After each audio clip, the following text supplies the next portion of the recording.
ছিলেন প্রথম নবী জান্নাতে ছিলেন, সঙ্গিনী হাওয়াকে পেলেন, শয়তান তাদের চক্রান্ত করে খাওয়ালো কান্না।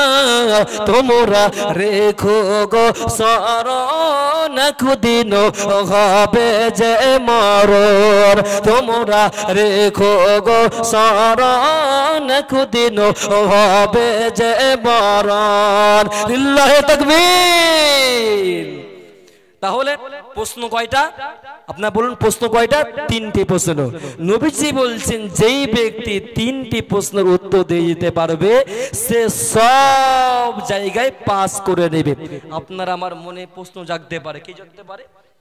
আমার তো তিনটি প্রশ্ন মুখস্থ আছে, মান রব্বুকা, মা দীনুকা ওয়া মান নাবিয়ুকা, তিনটি প্রশ্ন তার মুখস্থ আছে। তো নবীজি বলছেন সে মুখস্থ বিদ্যা দিয়ে কবরে বিন্দু পরিমাণে কোনো লাভ হবে না। আপনার আমার মনে প্রশ্ন জাগতে পারে। ধরেন একটা উদাহরণ দিই, ধরেন একজন আপনাদের এই গেদরি গাঁয়ের একজন ছেলে, সে বহরমপুরে মিশনে পড়াশোনা করে। কোথায় পড়াশোনা করে? মুর্শিদাবাদ বহরমপুরে সে মিশনে পড়াশোনা করে। সেই ছেলে কোনোদিন নামাজ পড়ে না, সে আল্লাহকে ডাকে না। ইসলাম কি জিনিস, কোরআন কি জিনিস তার কোনো বিবেক নাই, তার কোনো মেধা নাই, তার কোনো জ্ঞান নাই। দুনিয়াবি শিক্ষা কিন্তু কোরআন হাদিসের কোনো তার জ্ঞান নাই। তার মা বয়স্ক মা, মূর্খ। যখন সে ছেলেটা যখন তার স্কুল ছুটি হওয়ার পরে যখন বাড়ি এসেছে, যখন তার মা তাকে খাবার দিতে যাবে, জোর সময় যখন তার মা খাবার দিতে যাচ্ছে, বলছে বেটা স্যার আব্দুল গাফফার, ও বেটা আব্দুল গাফফার, তুমি কি নামাজ পড়েছো? তখন সে ছেলে বলছে মা নামাজ পড়ে কি হবে, নামাজ পড়ে কি হবে? তখন তার মা বলছে বেটা কবরে কি উত্তর দিবে? আবার সে ছেলে যখন তার মা চলে গেল, আবার মাগরিবের সময় তার মা বলছে, যখন তার বেটাকে বলছে বেটা ও আব্দুল গাফফার, তুমি কি মাগরিবের নামাজ পড়েছো? তখন সে বলছে মা নামাজ পড়ে কি হবে?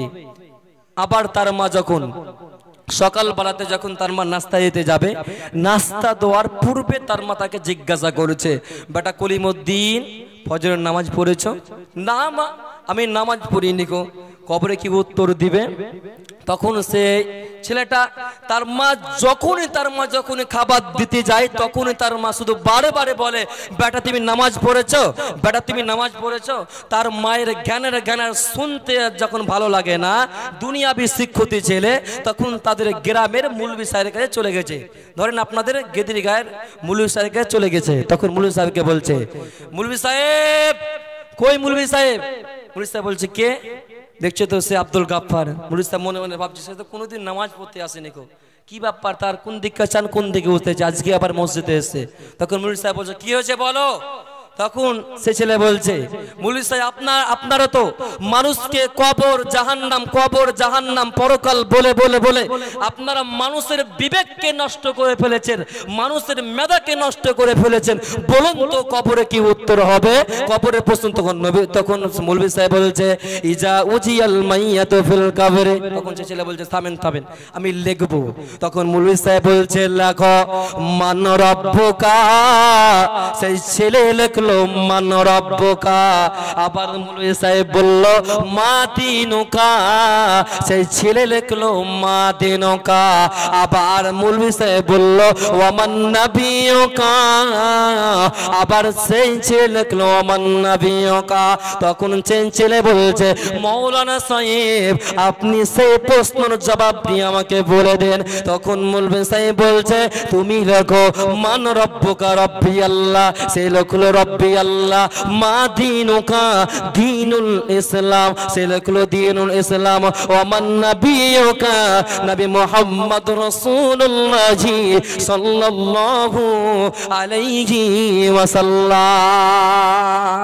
সে ছেলেটা তিনটি প্রশ্ন মুখস্থ করে, সে সারা রাত ধরে মুখস্থ করে। আপনারা বলুন যদি তিনটা শব্দ যদি মুখস্থ করে সারা রাত যদি মুখস্থ করে তাহলে কত মুখস্থ হবে? ভেবে দেখেছেন কত মুখস্থ হবে। যখন তার মা ভোরে সকালে বেলাতে বলছে, বেটা বেটা করিমউদ্দিন তুমি কি ফজরের নামাজে পড়েছো? তখন তার বেটা বলছে, মা গো নামাজ পড়ে কি হবে? তখন তার মা বলছে, বেটা কবরে কি উত্তর দেবে?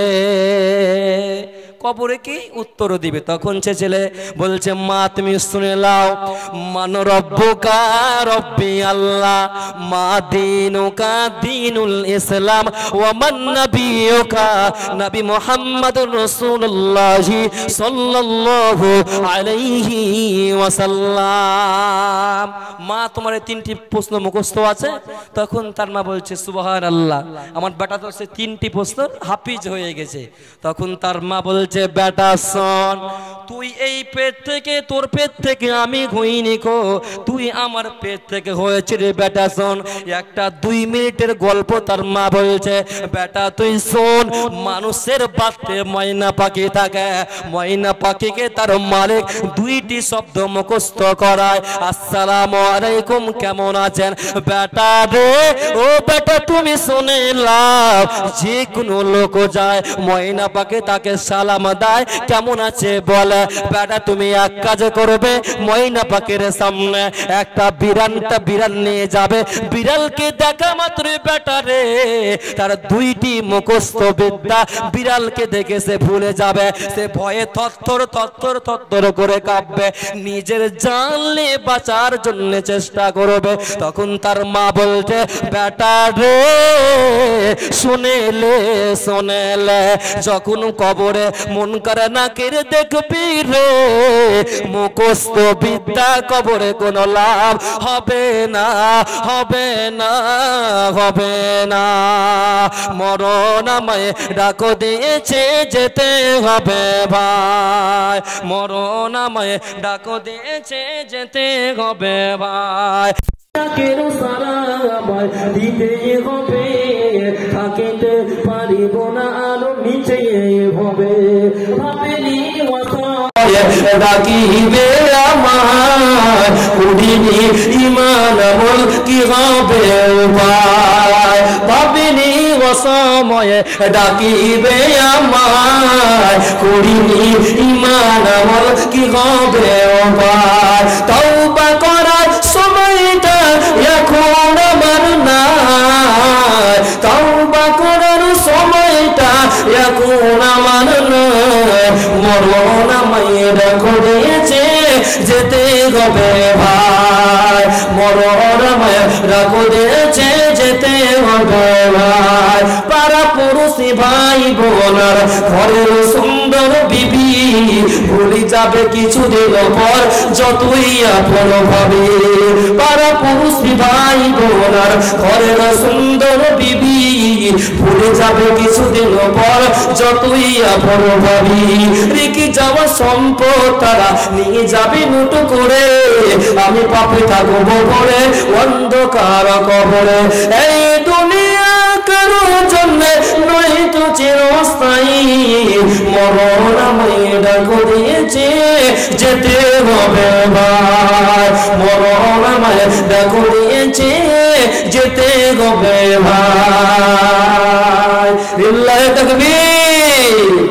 আপনাদের আওয়াজ হচ্ছে না ভাই, ভাই আপনারা সব বসে আসা করে দেখেন, কবরে মুখস্থ বিদ্যাটা কোনো লাভ হবে না। তো আম্মা জান আয়েশা সিদ্দিকা রাদিয়াল্লাহু তাআলা তিনি বর্ণনা করেছেন, আমার কাছে 2জন ইহুদি মহিলা আসলেন।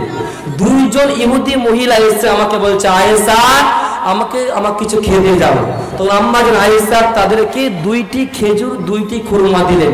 তখন সে ইহুদি মহিলাটা, সে ইহুদি মেয়ে দুটি আম্মা জান আয়েশাকে বলছে, আয়েশা রে, আল্লাহ যেন তোমাকে কবরের আযাব হতে এবং দাজ্জালের ফিতনা হতে আল্লাহ যেন তোমাকে রক্ষা করে।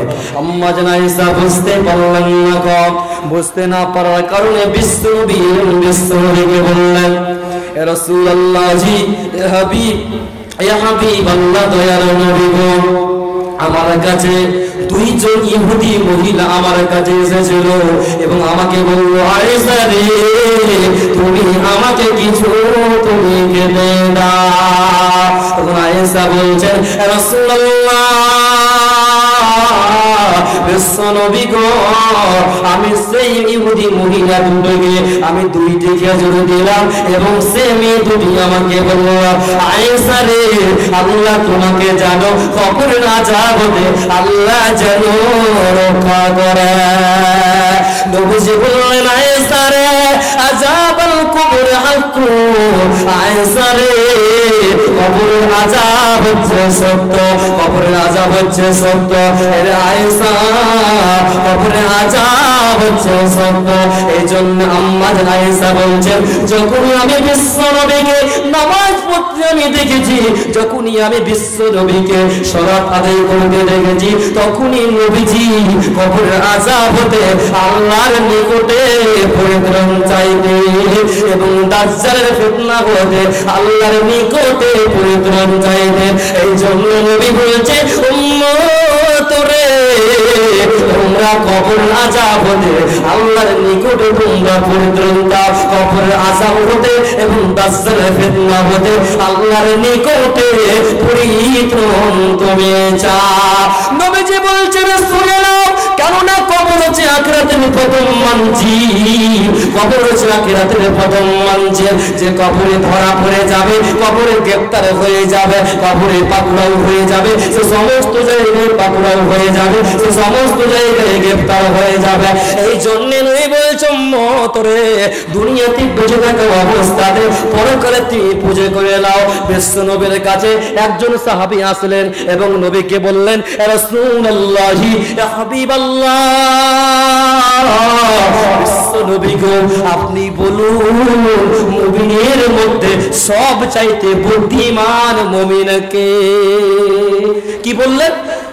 বিশ্বনবীকে বললেন রাসূলুল্লাহ আপনি বলুন মুমিনের মধ্যে সব চাইতে বুদ্ধিমান মুমিন কে? তো নবীজি বললেন শোনো ওরে আমার সাহাবীরা, ওরে আমার উম্মত উম্মতিরা তোমরা শোনো, মুমিনের মধ্যে ওই ব্যক্তি, মুমিনের মধ্যে ওই ব্যক্তি সব চাইতে উত্তম মুমিন, মুমিনের মধ্যে সব চাইতে বুদ্ধিমান মুমিন যে দুনিয়াতে বেঁচে থাকা অবস্থাতে, দুনিয়াতে হায়াত থাকা অবস্থাতে পরকালের পুঁজি করে নিল, কবরের পুঁজি করে নিল, ওই ব্যক্তি হচ্ছে মুমিনের মধ্যে সব চাইতে বুদ্ধিমান মুমিন। কারো ভরসায় আছো রে মরা কিসের করো আশা,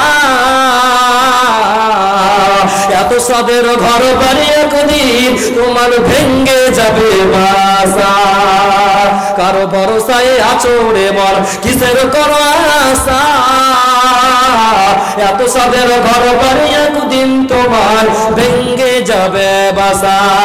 কোন দিন ফুরাইয়া যাবে, কোন দিন ফুরাইয়া যাবে, জীবনে লাগবে বাটি, ওই যে দেখো ডাকিতেছে তোমায় কবরের মাটি ভাঙলে, ওই যে দেখো ডাকিতেছে তোমায় কবরের মাটি।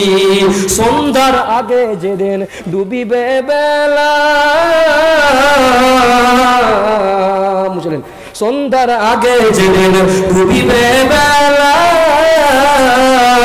এক পলকে ভেঙ্গে যাবে তোমার রঙ্গেরি মেলা। কার দিবা তুমি জোরে দম, কার দিবা তুমি জোরে দম, কার মাথায় ভাঙবে লাঠি, ওই যে দেখো ডাকিতেছে তোমায় কবরের মাটি, ওই যে দেখো ডাকিতেছে তোমায় কবরের মাটি। খবর পেয়ে আসবে আত্মীয় স্বজন,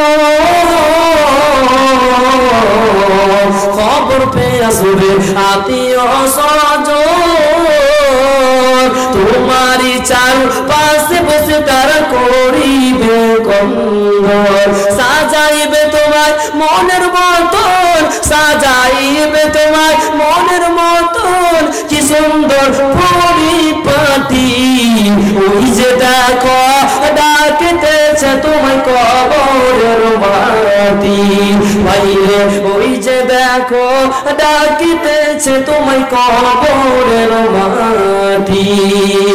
লিল্লাহি তাকবীর। এরপরে বিশ্বনবী বলছেন যায়েদ ইবনে সাবাত রাদিয়াল্লাহু তাআলা বর্ণিত, তিনি বলছেন বিশ্বনবী একদিন গাধার উপরে খচ্চরের উপরে সাওয়ারি করে বিশ্বনবী কোন বাগানের পাশ দিয়ে যাচ্ছিলেন। এমন সময়তে সে সাওয়ারিটা, সে গাধাটা লাফিয়ে উঠলো, এমন লাফিয়ে উঠলো যে বিশ্বনবী সে গাধার উপরে যেমন পড়ে যাবে এমন অবস্থা হলো। তখন নবীজি বলছেন, তখন আমি সেই গাধার উপর থেকে আমি নেমে গেলাম। নেমে যাওয়ার পরে বিশ্বনবী বলছেন, সেখানে আমি লক্ষ্য করে দেখলাম 5টি কিংবা 6টি কবর দেখতে পেলাম। নবীজি বলছেন তাদের কবরে আযাব হচ্ছে। তখন আমি সেখানকার বাসিন্দাদেরকে, সেখানকার লোকেদেরকে জিজ্ঞাসা করলাম, কে আছে এমন ব্যক্তি তারা এই কবরবাসীদেরকে, যে নবীজি বলছেন শোনো, সেই পাশে 5টি কিংবা 6টি কবর দেখতে পেলাম, সেখানে তাদের কবরে আযাব হচ্ছে, এমন আযাব হচ্ছে। নবীজি বলছেন শুনে নাও, কবরে আযাব হচ্ছে। সেখানকার লোকদেরকে জিজ্ঞাসা করলেন, কে এমন ব্যক্তি আছো এই কবরবাসীদেরকে চিনতে পারবে? কি এমন ব্যক্তি আছো এই লোকদেরকে চিনতে পারবে?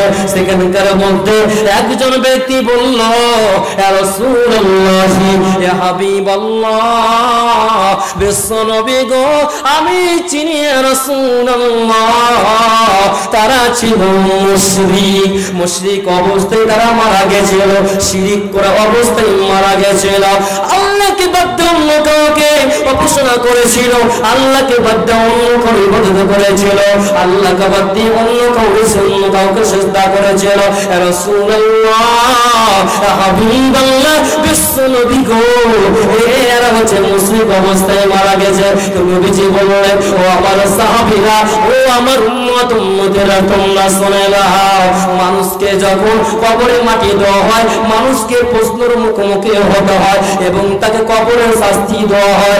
নবীজি বলছেন, উম্মত রে, কবরের শাস্তির ভয়ে তোমরা মাটি দেওয়া বন্ধ করবে না, করবে না, করবে না।